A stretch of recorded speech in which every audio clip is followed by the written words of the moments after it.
네, 안녕하세요. 반갑습니다. 자, 오늘부터 이제 객관식 세법 하도록 하죠. 이번 객관식 세법은 오프라인으로 진행을 하진 않고요. 제가 이제 카메라 보고 있죠. 그 이유가 이제 온라인으로만 진행해서 그렇고요. 여러분들이 수강생이 없나 보다 그렇게 생각하실 수 있는데 수강생이 지금 요 강의실에는 없습니다. 그래서 코로나 때문에 온라인으로 진행하는 걸로 결정을 했는데 이제 오프라인으로 강의를 듣고 싶어 하시는 분들이 좀 많았어요. 그래서 그분들한테 좀 죄송한 마음이고요. 그래도 이제 온라인 촬영만 하더라도 진도 늦지 않게 제가 부지런히 촬영해서 올려드릴 거니까 강의 열심히 듣고 공부를 해주셨으면 좋겠어요. 그리고 회계사 시험하고 세무사 시험 공부하시는 분들 둘 다 들으셔도 되는데 회계사 시험은 2월 말이잖아요. 그래서 이 종강 일자가 2월 중순 정도라서 이번 연도 회계사 시험 치시는 분들은 사실 작년 강의를 들으셨어야 되는 부분이었고요. 다음 연도 2023년도 시험 대비로 또 공부하시는 분들은 요 강의 들으셔도 상관이 없고요. 그리고 세무사 시험은 5월 달이니까 요 강의로 준비를 하시면 되겠습니다. 그리고 뭐 1차 시험에 나오는 그 세목의 문제의 수는 여러분들 아실 거예요. 그죠? 제가 말문제 OX 교재에도 출제 경향 분석표라고 해서 세목별로 나왔던 문제의 출제 비중, 출제 문항 수, 그게 나와 있거든요. 그래서 회계사 시험 같은 경우에 법인세법이 14문제 나오고 있죠. 그리고 소득세법 10문제, 부가가치세법 8문제, 국세기본법은 4문제에서 5문제 정도, 그리고 상속세 및 증여세법이 2문제, 지방세법이 1문제 나오고 있고요. 그리고 세무사 시험 같은 경우에는 법인세 10문제, 소득세 10문제, 부가가치세가 8문제예요. 그리고 국기법이 또 4, 5문제 정도 나오고요. 국세징수법 3문제 정도, 4문제 나올 때도 있었고, 국제조세 조정에 관한 법률이 2문제, 조세범 처벌법이 또 2문제 나오고 있어요. 그래서 출제 경향은 알고 계셔야 되겠고 여기 매년 비슷한 수준으로 출제 문항수가 구성이 됩니다. 총 40문제가 나오는 거죠.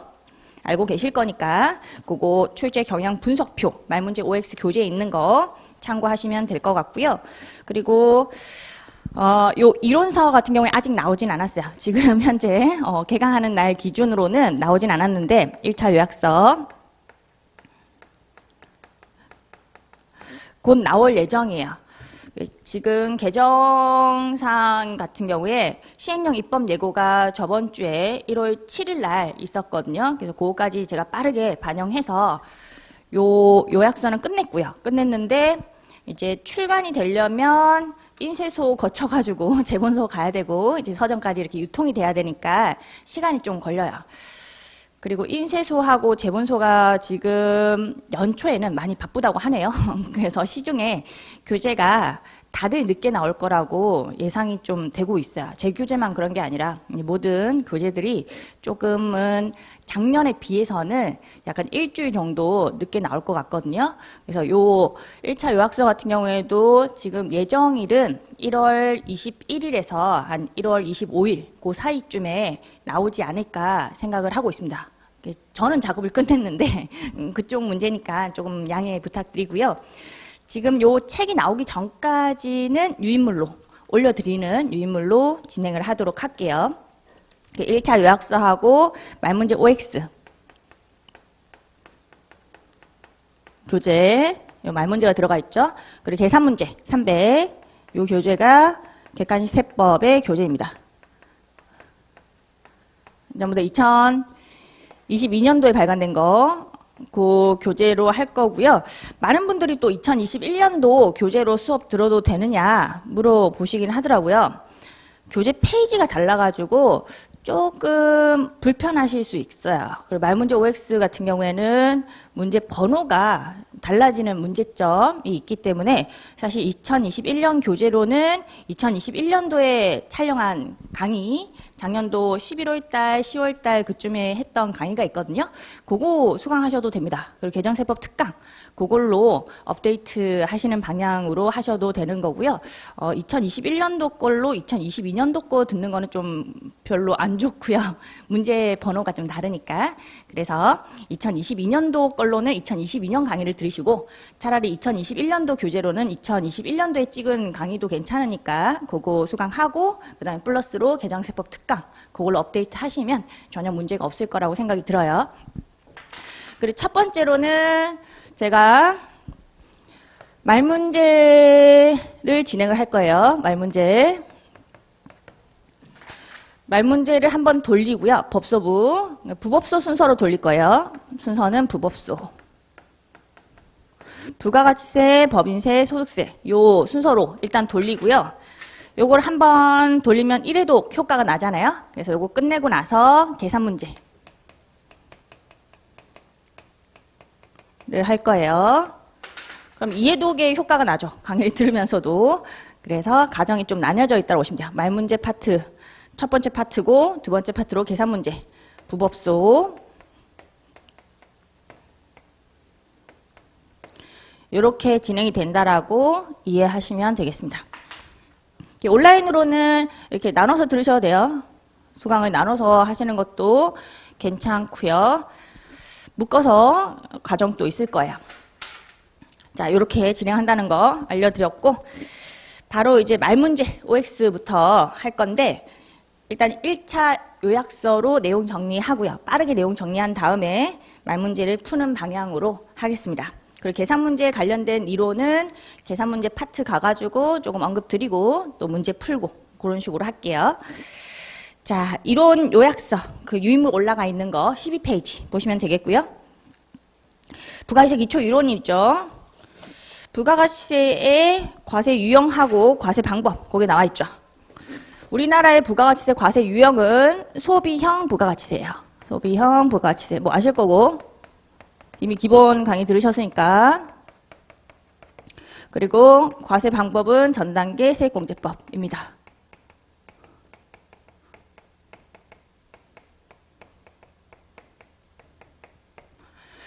자, 소비형 부가가치세 같은 경우에는 요거는 부가가치를 계산할 때 매출액에서 중간재도 빼고 자본재도 뺀다. 그런 게 차이점이죠. 원래 부가가치세 과세 유형이라는 것이 소비형뿐만 아니라 GMP형이라고 해서 총생산형이 있고 소득형이 있어요. 총생산형은 중간재만 빼는 거고요.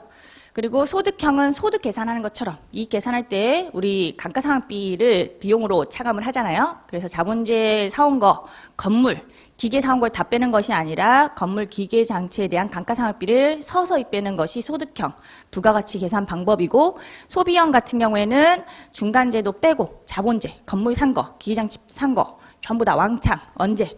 매입 시점에 다 매입세 공제를 해줌으로써 빼서 계산하는 방법이라고 이해하시면 돼요. 그래서 효과만 기억하시면 됩니다. 자본재에 대한 투자 촉진 효과가 있다. 사왔을 경우에, 건물 사왔을 경우에, 건물을 뭐 1억 주고 사왔다고 하면 1억, 전체 금액에 대한 매입세 공제를 매입 시점에 왕창 다 해주는 그런 것이 소비형이기 때문에 자본재 투자 촉진 효과가 있다. 그거까지 갖고 가시고요. 전단계 세액공제법. 요건 전단계 세액을 다른 말로 하면 매입세액이라고 부르죠. 그 매입세액을 빼가지고 부가가치세를 계산하는 방법이에요. 전단계 거래액공제법하고 비교를 해주셔야 되겠죠. 전단계 거래액공제법은 매입액을 빼가지고 계산하는 방법인데 이거는 우리나라의 부가가치세 과세 방법이 아닙니다. 전단계 세액공제법이라는 거 갖고 가시고요. 납부세액 계산 구조가 이렇게 되어 있어요. 과세표준에서 세율 적용하면 뭐가 나오죠? 매출세액이 나오는 거죠. 세율은 두 가지, 10%하고 0세율이 있고요. 여기서 매입세액을 빼요.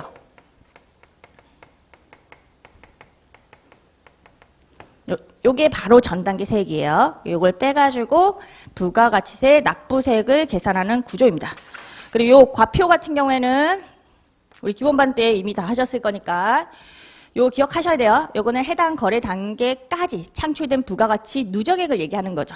해당 거래 단계에서 창출된 게 아니라 해당 거래 단계까지예요.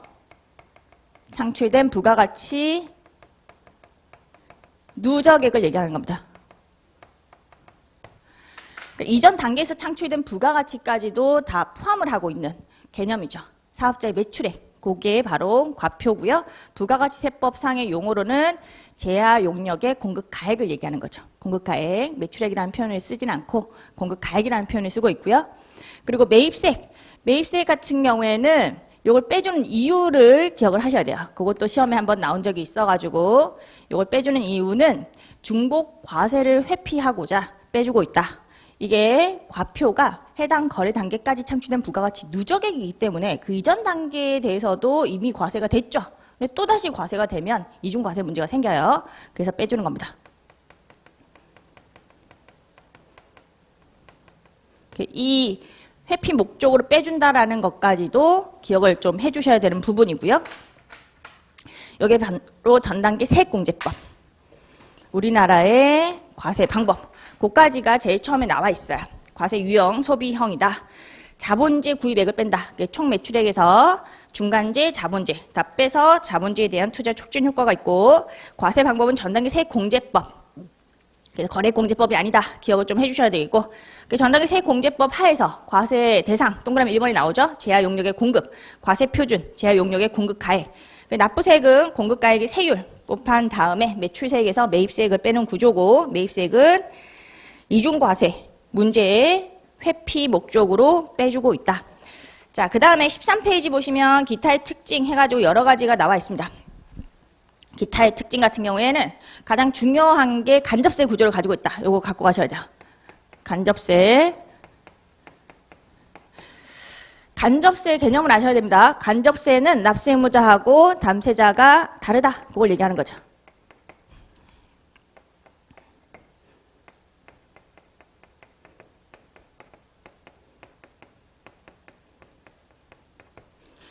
그래서 납세 의무자가 세금을 부담하는 자인 소비자에게 부가세 부담을 전가시키는 효과가 있어요. 직접세하고 비교를 좀 해주셔야 돼요. 우리 소득세하고 법인세가 직접세죠. 납세 의무자하고 담세자가 동일합니다. 근데 부가가치세는 간접세 구조를 가지고 있고요. 그리고 또 납세 의무자 측면에서 갖고 가셔야 될 것도 있고 담세자 측면에서 갖고 가셔야 되는 부분도 있죠. 일단 담세자 측면에서는 소비자가 부가가치세를 부담하는 자니까 왜 소비자가 부담하느냐 그 이유를 아시면 돼요. 일반 소비세다. 연결해가지고 외워주시면 돼요. 특징을. 소비세니까 소비자가 부담한다. 그런 뜻이고요. 그리고 여기서 키워드는 일반이라는 뜻이죠. 일반은 모든 제야 용역 공급에 대해서 과세를 하고 있다. 그런 뜻이고 개별 소비세하고 다르다는 거죠. 개별 소비세, 주세, 교통에너지, 환경세 이런 건 특정한 항목에 대해서만 과세를 하고 있는 반면에 부가가치세는 면세로 열거된 것만 제외하고는 모든 제야 용역 공급에 대해서 과세를 하는 조세예요. 그 납세 의무자가 누구죠? 사업자죠. 사업자가 소비자한테 거래 징수해가지고 부가세를 내고 있는 그런 구조고요. 납세 의무자가 사업자인데 사업자가 유통 단계를 거친다라고 했을 때는 사업자가 소비자한테 한 방에 이렇게 세금 걷어가지고 한 큐에 다 내는 것이 아니라 사업자 A는 소비자한테 거래 징수해서 내고 사업자 B는 사업자 A한테 거래 징수해가지고 내고 이런 식으로 하고 있거든요. 그래서 요걸 뭐라고 부르죠? 다단계 거래세 그렇게 부르고 있죠. 그런 내용들을 연결해서 챙기셔야 돼요. 다단계 거래세. 각각의 거래 단계마다 과세를 하고 있는 조세다. 그거죠. 납세 의무자하고 이렇게 연결해 주시면 되는 부분이고 단단계 거래세가 아니라는 거 한 사업자가 한 방에 한 큐에 세금을 거래 징수해서 다 납부를 하고 있는 구조는 아닙니다. 다단계 여러 단계를 거치고 있다. 그것까지 챙겨 가셔야 되겠고요. 그리고 또 갖고 가셔야 될 게 추가적으로 국세기도 하죠. 이게 100%가 국세가 아니고요. 일부분이 국세고 나머지 일부분은 지방소비세로 지방자치단체에 뿌려주고 있어요. 그리고 여기 또 개정이 될 예정이에요. 입법 예고로 올라왔습니다. 지금 작년까지만 해도 국세가 79%였죠. 그거를 좀 낮췄어요. 국세가 76.3% 이렇게 되는 거고요. 지방소비세 요게 23.7%. 외우기가 좀 까다로워졌죠. 소수점이 붙어가지고 지방자치단체의 재원 그거를 확보하기 위해서 개정이 단계적으로 될 예정이에요. 그래서 이번 연도에도 지방 소비세를 좀 더 늘리는 방향으로 2.7% 늘렸어요. 21%에서. 그리고 그 다음 연도에 2023년도에는 1.6% 더 늘릴 예정이거든요. 그래서 바뀔 예정이다라고 생각하시면 되겠고, 일단 이번 연도에는 요걸로 입법 예고에 올라왔으니까 업데이트 부탁을 좀 드리고요. 그리고 마지막으로 부가가치세의 특징 중에 하나가 소비지구 과세 원칙이에요. 자, 소비지구 과세 원칙하고 대비되는 개념이 생산지국 과세 원칙이죠. 생산지국 과세 원칙은 생산지국 세율로 생산지국에서 한 번만 부가가치세를 과세를 하겠다라는 뜻이고요. 소비지국 과세 원칙은 소비지국의 세율로 소비지국에서 한 번만 과세를 하겠다. 이건 국제적인 이중과세의 문제를 해소하고자 소비지국 과세 원칙 그걸 취하고 있습니다. 전부 다 소비지국 과세 원칙이고 생산지국 과세 원칙을 취하고 있는 나라는 없어요. 요거까지 챙겨가셔야 돼요. 그래서 소비지구 과세 원칙 관련해가지고 요 주제도 알고 계셔야 되겠죠. 영세율이라는 주제를 알고 계셔야 돼요. 재화를 수입하는 케이스가 있을 거고 수출하는 케이스가 있을 건데 수입하는 케이스에서는 소비지국이 우리나라니까 우리나라에서 우리나라 세율 10%로 과세를 하면 되는 거고요. 수출하는 경우에는 소비지국이 외국이니까 외국의 세율로 한 번만 과세가 되면 되는 거니까 생산지국인 우리나라에서는 과세하지 않고자 세율을 조정해서 영세율을 적용을 하는 거죠. 자, 영세율 요것도 바로 보면요. 영세율하고 면세를 비교 정리를 잘 해주셔야 돼요. 자, 영세율은 이런 소비지구 과세 원칙 그게 실현되고자 도입한 제도라고 이해를 하시면 되겠고 주로 수출하는 제약에 대해서 세율을 조정을 하고 있죠. 자, 영세율하고 면세 가장 근본적인 차이점, 제일 중요한 차이점이 영세율 사업자는 무언가를 사왔다, 제야 용역을 사왔다라고 하면 매입세 공제가 돼요. 매입세 공제. 요게 됩니다. 그래서 뭐 사업자 A가 있고 이제 영세율 사업자가 있다. 수출하는 사업자죠. 수출하는 사업자가 뭔가 여러 가지 사가지고 그걸로 수출 물품을 만들어서 팔 건데 요걸 사왔을 경우에 뭐 1,100원 주고 사왔다고 할게요. 사오면서 1,100원을 줬다. 그럼 요 100원 준 거 부가가치세 그거는 A가 거래징수해서 우리나라에 내죠. 100원을 냈을 거고 그럼 생산지국인 우리나라에 세금이 거치는 거니까 그걸 방지하고자 영세율 사업자에게 이 매입세 100원을 돌려주도록 되어 있죠. 매입세 공제로 돌려줍니다. 그렇기 때문에 어떤 효과가 나느냐? 생산지국인 우리나라에는 세금이 하나도 거치지 않아요. 이 100원을 A가 세무서에 내고 다시 영세율 사업자가 100원을 환급받죠. 왜냐하면 영세율 사업자는 과표는 있는데 세율이 0%니까 매출세액이 0이에요. 0인 상태에서 매입세 공제가 들어가면 당연히 환급세액이 뜨죠. 얘가 100원을 돌려받는 거예요. 생산지국에는 하나도 거치지 않아서 영세율 같은 경우에 완전 면세의 성격을 띠고 있는 거죠. 완전한 면세라는 거예요. 우리나라에 거치는 세금이 한 푼도 없다. 창출된 부가가치 누적액 그거에 대해서 하나도 과세가 안 되는 제도가 바로 영세율 제도고요. 면세 같은 경우에는 영세율하고 다른 점 여러 가지가 있는데 일단 취지부터 다르긴 하죠. 면세는 부가가치세 세부담 역진성 그걸 완화하고자 도입한 제도고요. 역진성은 세부담이 거꾸로 간다. 그걸 완화하고자 기초생활 필수품 같은 거에 적용하는 게 면세입니다. 면세 사업자는 영세율 사업자하고 다른 점이 매입세 공제가 안 돼요.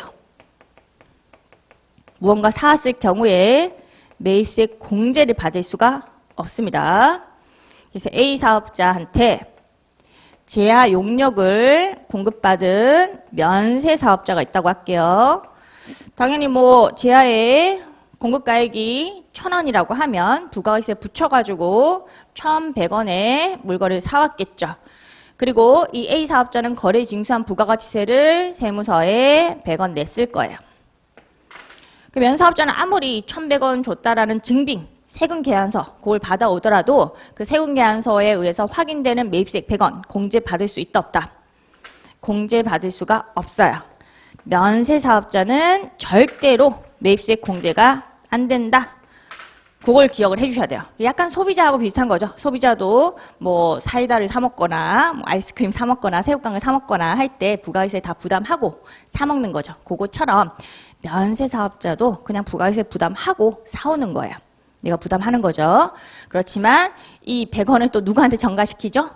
다른 소비자에게 전가시키면 되는 거죠. 가격을 올려가지고 전가가 되는 겁니다. 그래서 면세 제도 같은 경우에 어떤 성격을 띠고 있느냐? 얘는 부분 면세 제도예요. 부분적으로 면세를 하고 있다.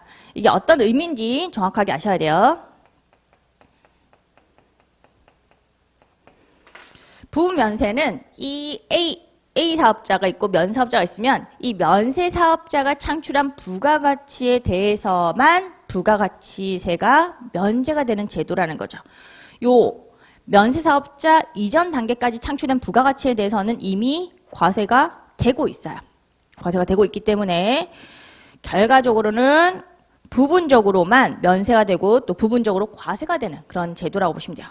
근데 이것도 주의하셔야 될 게 말장난처럼 면사업자는 부분적으로 매입세 공제를 받는다. 이렇게 나오면 틀리죠. 매입세 공제는요. 전액 못 받는 거죠. 100원 매입세 공제를 못 받는데 그것 때문에 그 이전 단계까지 창출된 부가가치세에 대해서는 과세가 되고 있다. 그런 제도가 부분 면세라고 이해를 하시면 돼요. 그리고 영세율 사업자는 부가가치세법상 납세 의무자 범위에 들어가서 모든 납세 의무가 있어요.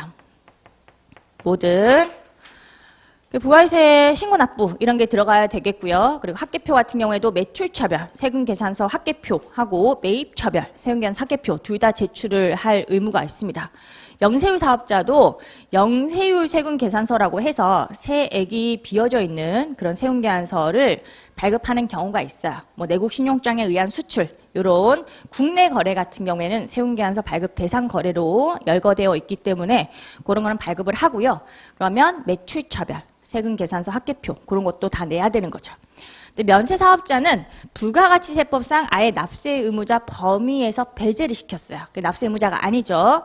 그래서 납세 의무가 하나도 없는데 한 가지가 있어요. 한 가지. 요거는 기억하셔야 되죠. 면사업자는 뭐 세금계산서 발급이 안 되니까 당연히 매출처별 세금계산서 합계표 그거 제출 의무는 없지만 세금계산서 발급을 받을 수는 있죠. 그러면 매입처별 세금계산서 합계표 그거 제출할 의무는 존재한다라고 이해하시면 돼요. 그리고 뒷동네에 나오는데 면세 사업자 같은 경우에는 용역이나 권리 그런 걸 수입하게 되면 대리납부 의무가 있어요. 면사업자 또는 비사업자 이런 자들이 용역이나 권리를 수입했을 경우에 대리납부 의무가 있다. 그것도 뒷동네에서 배울 겁니다. 자, 그래서 요 정도의 내용을 알고 계셔야 돼요. 13페이지에 영세율과 면세까지 우리가 다 정리했어요. 기타의 특징에서는 뭐 일반 소비세다, 간접세다, 다단계 과세다, 소비지구 과세 원칙이다. 이런 거는 다 알고 계시죠? 기본적인 거니까. 그리고 영세율하고 면세, 취지, 범위, 원리, 성격, 납세 의무 우리가 다 봤어요. 영세율 사업자는 매입세액이 전액 공제가 돼서 환급이 되는 것이고 면세 사업자는 매입세액이 공제가 안 되니까 환급되지 않는다. 그게 가장 근본적인 차이점이고 영세율 사업자 같은 경우에는 매입세 공제를 받으니까 결과적으로 창출된 모든 부가가치에 대해서 과세가 되지 않는 완전 면세 성격을 띠고 있는 거고요. 면세 같은 경우에는 면세 사업자가 창출한 부가가치에 대해서만 면세가 되는 부분 면세 제도라는 거죠. 그리고 영세 사업자는 모든 납세 의무가 있고요. 면세 사업자는 납세 의무가 없는데 그 꼭 표시를 보시면 원칙적으로 납세 의무가 없지만 매입처별, 세금계산서 합계표, 제출 의무하고 대리납부 의무 그건 존재합니다. 자, 이제 14페이지 납세 의무자로 넘어가죠. 이제는 납세 의무자 본격적으로 이런 내용을 보는 거죠. 납세 의무자 그리고 과세 기간, 납세지 누가 언제 어디서 그 내용이에요. 자, 목차 같은 것도 한번 써보시면 좋아요. 구조 잡기 좋거든요. 납세 의무자 그리고 과세 기간, 납세지. 그리고 납세 의무자에 누가 있죠? 사업자가 있잖아요. 사업자하고 그리고 하나 더 있죠? 재하 수입자. 사업자는 뭘 해야 되죠? 사업자 등록을 해야 되죠. 사업자 등록 절차가 또 나옵니다. 자, 이런 구조로 순서로 강의를 할게요. 일단 납세 의무자는 사업자. 사업자의 정의부터 알고 계셔야 됩니다. 사업자는 어떤 자를 얘기하는 거냐? 비사업자 개인은 납세 의무가 없고요. 사업자가 납세 의무가 있는데 얘는 우리 조문상으로 이렇게 표현되어 있죠. 영리 목적 불문하고 사업상 독립적으로 재하 용역을 공급하는 자.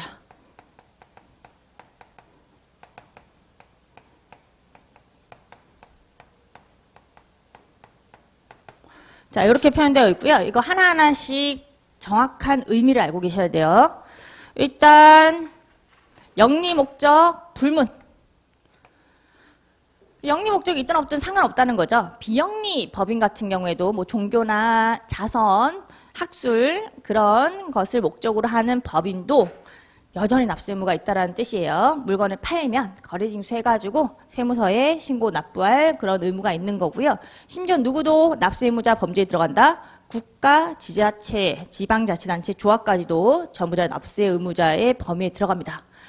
이게 법인세법과 차이점이라는 거 알고 계셔야 돼요. 법인세법 같은 경우에 국가, 지자체, 지방자치단체, 조합 같은 경우에는 아예 납세 의무자가 아니에요. 왜냐하면 뭐 비과세 법인 납세 의무자가 맞죠.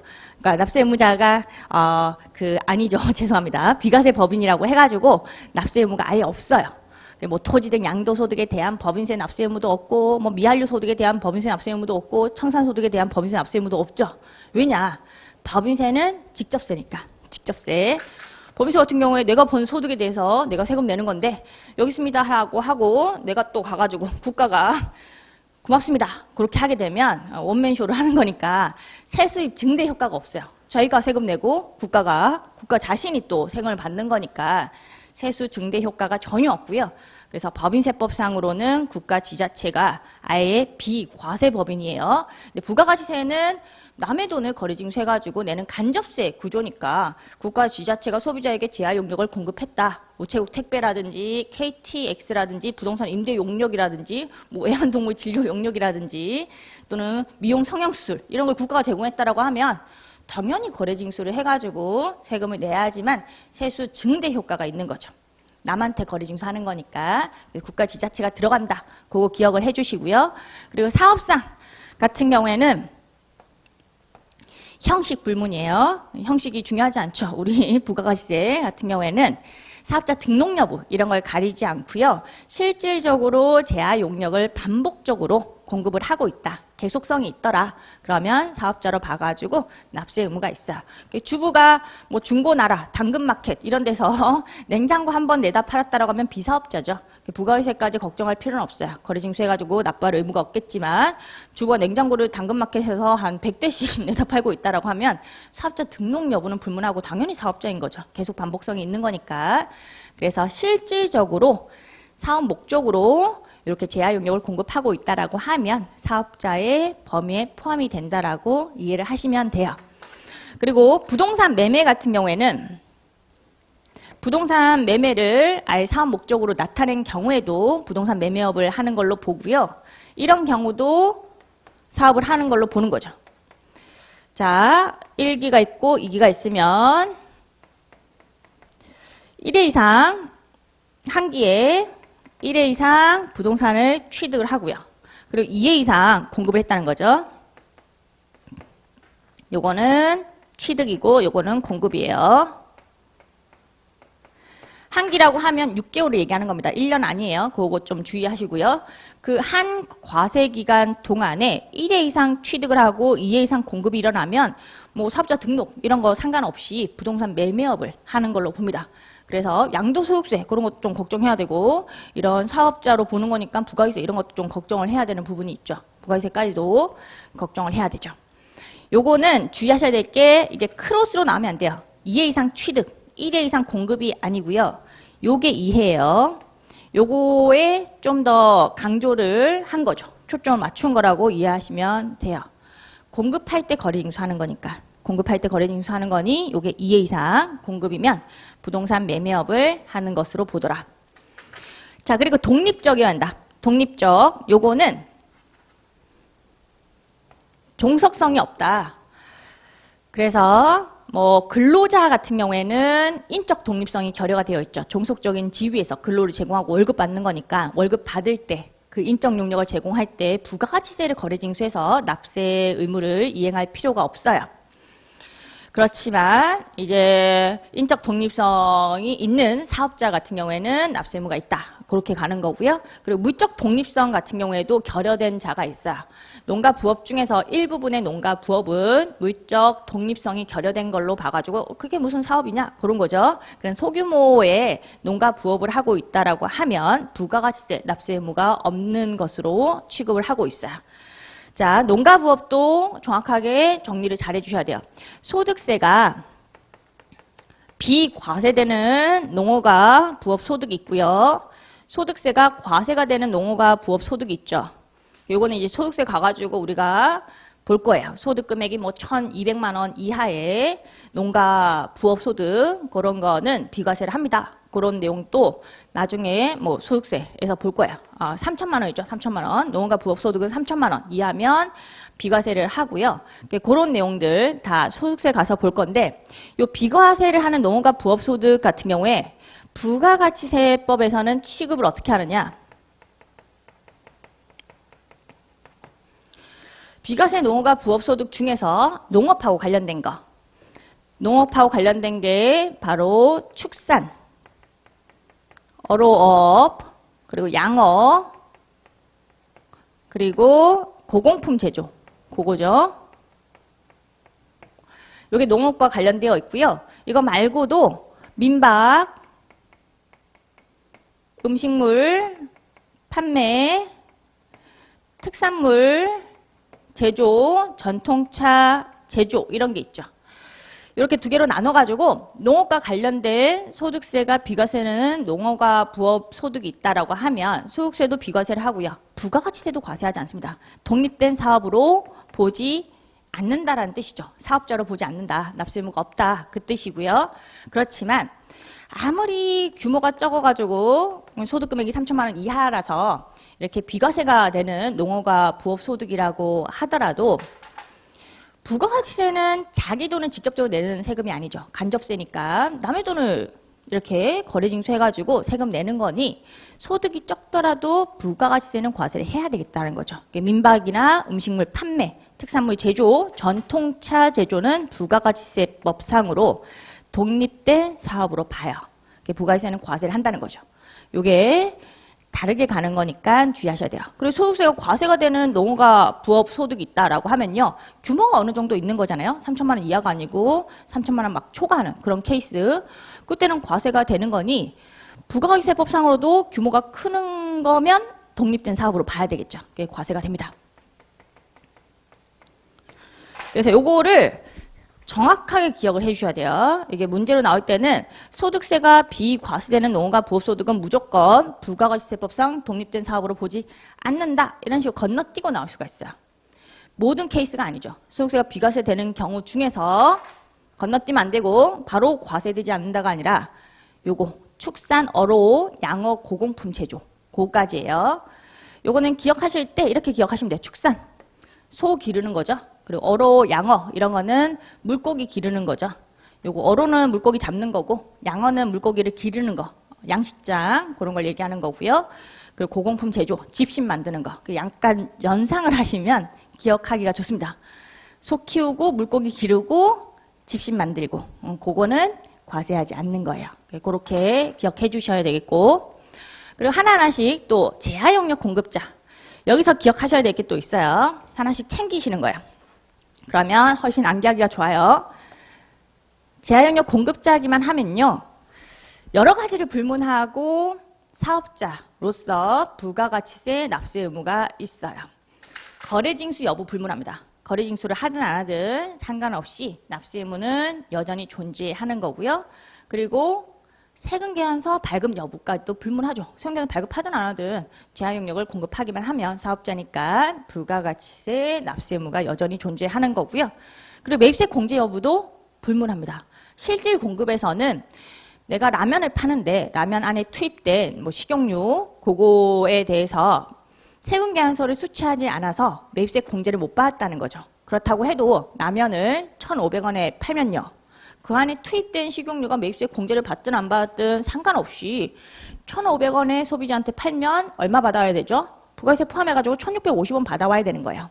그죠? 그래서 1,650원 받아오면 150원 요거를 세무서에 갖다 내야 되는 의무가 여전히 존재하는 거죠. 그래서 매입세 공제 여부는 불문합니다. 매입세 공제 여부 불문이 실질 공급의 경우에는 불문인데 간주 공급 때문에 헛갈리는 부분이거든요. 간주 공급은 매입세 공제를 받아야지만 공급으로 의제가 되는 거고요. 개인적 공급, 사업상 증여, 그거 매입세 공제를 받지 않으면 부가세 부담하고 사온 거니까 네가 먹든 누구한테 선물로 주든 공급으로 보지 않을게. 그런 게 간주 공급이죠. 그러니까 유상 공급하고 무상 공급을 반드시 구분해 주셔야 돼요. 돈 받고 파는 거 하고 그냥 공짜로 주는 거는 다르게 취급하고 있는 거니까 주의를 하시고 일반적인 실질 공급은 매입세 공제 여부까지 다 불문하고 과세 거래가 맞습니다. 아시겠죠? 자, 이렇게 해서 사업자의 개념을 좀 봤고요. 거기 14페이지 보시면 납세 의무자는 사업자고 제야 수입자로 나뉘어지는데 사업자는 영리 목적 불문하고 사업상 독립적으로 제야 용역을 공급하는 자라고 되어 있죠. 영리 목적 불문이라는 거. 이게 문구에서 영리 목적에 따라 이렇게 나오면 틀려요. 영리 목적에 따라 사업상 독립적으로 제야 용역을 공급하는 자가 사업자이다.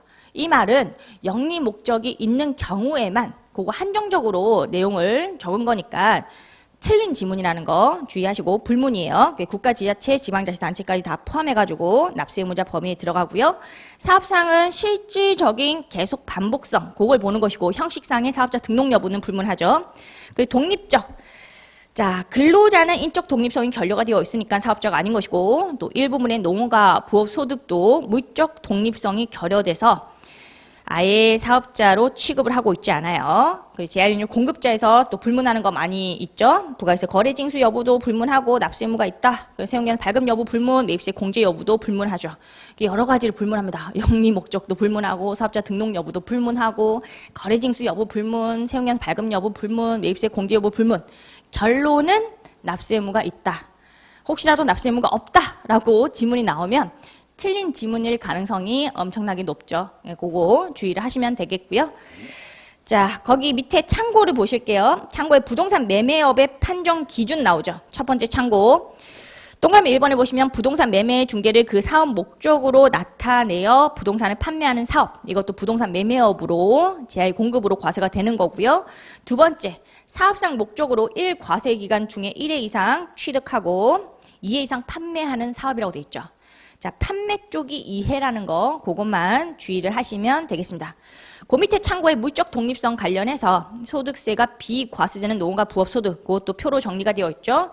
소 키우고 물고기 기르고 집신 만드는 거 부가세법상 과세를 하지 않고요. 그 밑에 민박이나 음식물 판매, 특산물 제조, 전통차 제조는 과세를 하고 있죠. 그리고 표시도 갖고 가셔야 돼요. 소득세가 과세가 되는 노무과 부업 소득은 부가세법상으로도 과세 대상 맞습니다. 자, 그리고 참고를 봤으니까 그 위에 표를 좀 보죠. 사업자는 크게 두 개로 분류를 합니다. 과세사업자하고 면세사업자. 그리고 과세사업자는 또 세부적으로 일반 과세자하고 간이과세자로 구분하고 있고요. 납세 의무 범위에 차이가 좀 존재해요.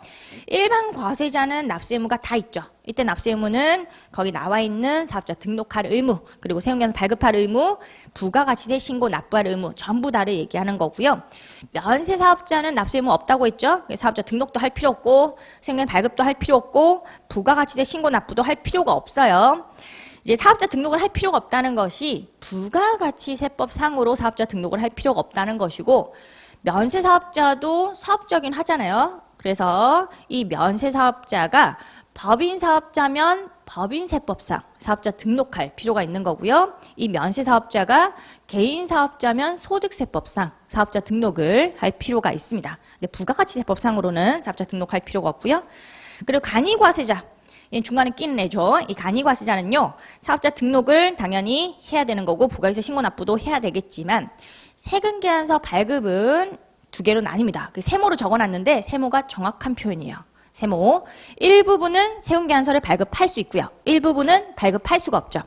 일단은 신규 사업자, 간이과세자 중에서 신규 사업자는 세금계산서 발급을 할 수가 없고요. 신규 사업자 말고 계속 사업자 같은 경우에는 직전 연도 공급 대가로 나누고 있어요.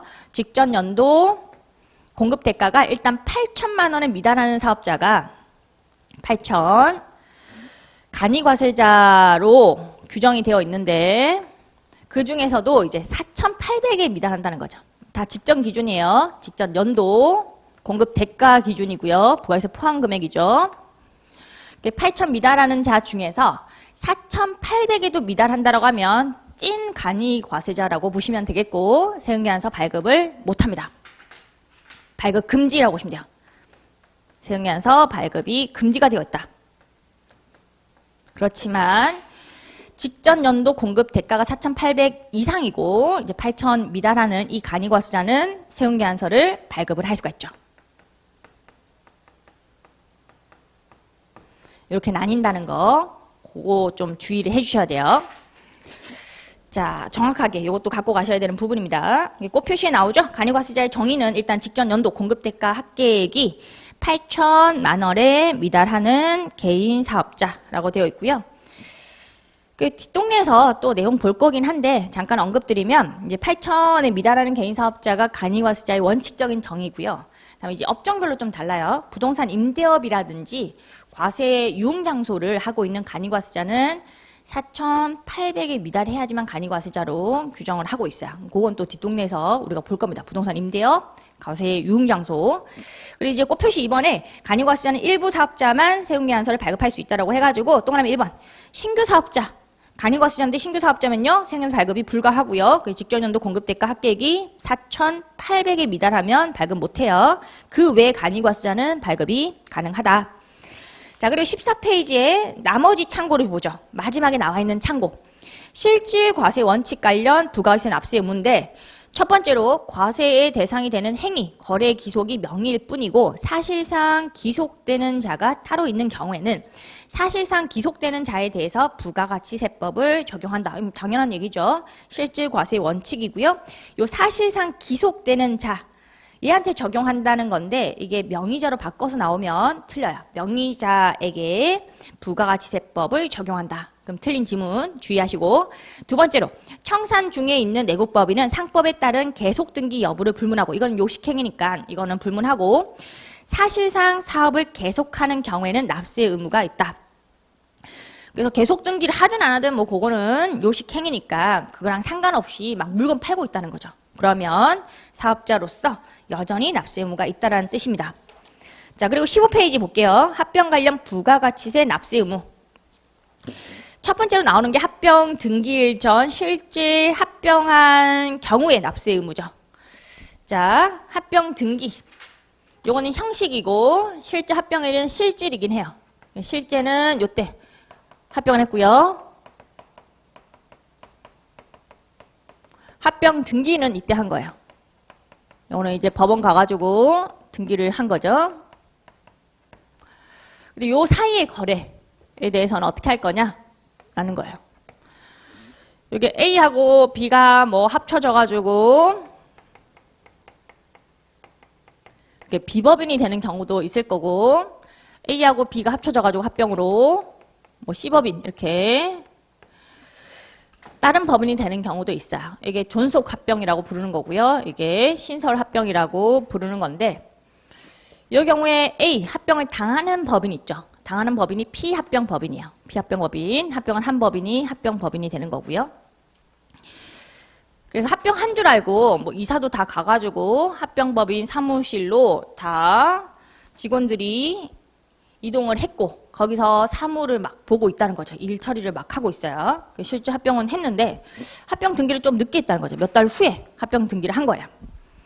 요 사이에 거래가 일어난 것, 재활용료 공급이 일어난 것은 원칙적으로는 원래 있던 규정은 요 A 법인, 피합병 법인의 명의로 세금계산서를 발급하거나 발급받는다라는 거죠. 왜냐하면 우리 합병은 사실 실질과세 원칙, 그런 대원칙이 있음에도 불구하고 합병만큼은 형식을 되게 중요시해요. 형식을. 그래서 합병 등기일에 합병한 것으로 세법에서 취급을 하고 있거든요. 그래서 아직은 합병한 게 아니니까 피합병 법인이 살아있다라고 봐서 피합병 법인 명의로 세금계산서를 주고받아야 돼요. 그런데 실제 합병을 해놓으니까 직원들이 약간 착각을 하더라는 거죠. 이사도 다 갖고 간판도 다 바꾼 거예요. B법인으로. A법인 간판 다 떼버린 거죠. 철거를 해버렸어요. 그럼 우리는 더 이상 A법인이 아니구나 라고 직원들이 착각을 해서 요 사이 거래에 대해서 합병법인, B법인 명의로 세운계약서를 주고받더라는 거죠.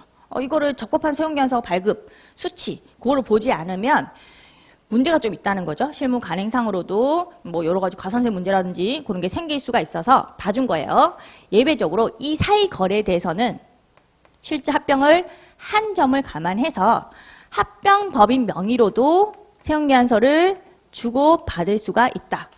원래는 요 문구만 있다가 이 문구가 추가가 됨으로써 결론은 뭐예요? 둘 중에 하나 선택하면 된다는 거예요. 둘 중에 하나 선택해서 피합병 법인 명의로 세운계약서를 주고받는 것도 가능하고요. 합병 법인의 명의로 세운계약서를 주고받는 것도 할 수 있다. 해야 한다는 건 아니고 할 수 있다. 둘 중에 하나라고 이해하시면 돼요. 그래서 동그라미 1번 보시면 원칙, 법인 간 흡수 합병에 있어서 합병 등기일 전 실제 합병을 했다는 거죠. 요 케이스요. 등기 전에 실제 합병을 한 케이스.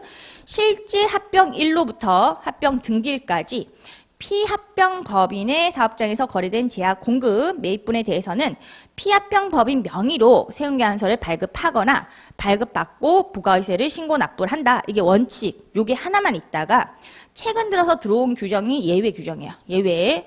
이건 실무 간행을 좀 감안해서 이 예외 규정을 만든 거고요. 합병에 따라 소멸하는 법인이 합병 계약서에 기재된 합병을 할 날부터 합병 등기일까지의 기간에 제약용료를 공급하거나 공급받은 경우 합병 이후 존속하는 법인 또는 합병으로 신설되는 법인이 세운계약서를 발급하거나 발급받을 수 있다. 존속합병도 있고 신설합병도 있으니까 존속합병은 요 B법인, 합병법인이 발급하거나 수취할 수 있고 신설합병은 요 C법인, 신설법인 얘가 발급하거나 수취할 수 있다. 그런 내용이죠. 할 수 있다로 끝났기 때문에 해야 한다는 건 아니에요. 그런 것만 주의하시고요. 원칙도 있고 예외도 있구나. 선택이구나. 그런 규정입니다. 이건 법문구 그대로 나올 거니까 이 문구를 그냥 눈에 익혀두시면 되겠고요. 이 법문구 그대로 나오면 맞는 문구 그렇게만 잘 체크하시면 되겠고, 두 번째로 법인의 합병으로 인한 소멸법인의 최종 과세기간분에 대한 확정신고. 확정신고는요. 이게 최종 과세기간분 표현을 보세요. 소멸법인의 최종 과세기간분이니까 신고 납부를 할 때 누구 명의로 신고 납부가 들어가야 되죠? 소멸법인의 명의로 신고 납부가 들어가야 돼요. 그래서 이렇게 되어 있습니다. 이 합병을 존속하는 법인 또는 합병으로 인해서 설립된 법인이 소멸법인을 해당 과세기간의 납세 의무자로 하여 소멸법인의 사업장, 관할 세무서장에게 신고하여야 한다라고 되어 있죠. 자, 그래서 이제 소멸법인, 피합병법인이 없어진 거예요. 간판 다 떼고 이 법인을 아예 없애버린 건데 그래도 얘의 최종 과세기간 분이라는 거죠. 그럼 얘가 없어졌으니까 누가 남아있는 B라든지 C가 신고 납부를 대신해 주는데 명의는 바꾸면 안 된다는 거죠. 명의는 바꾸지 말고 납세 의무자 누구로? 소멸법인으로. 그리고 어디 가서? 소멸법인의 사업장, 관할 세무서 가가지고 신고 납부가 들어가야 돼요. 그래서 누구? 명의? 소멸법인. 그리고 사업장 어디? 소멸법인 사업장. 그렇게. 그거만 잘 챙겨가시면 되겠고요. 맞는 문구로 출제가 된 적이 있습니다. 이번 부분은. 그래서 끝에 문구만 잘 챙기시면 돼요. 거기 소멸법인 칸에 뭐 존속법인이라든지 신설법인 그게 나오면 안 돼요. 소멸법인을 납세의무자로 하여 소멸법인의 사업장, 관할 세무서장 그렇게 기억하시면 되겠습니다. 자, 이렇게 해서 우리가 사업자까지는 봤고요. 재하 수입자가 남았죠. 재하 수입자는 조금 쉬고 들어가도록 할게요. 조금 쉬겠습니다.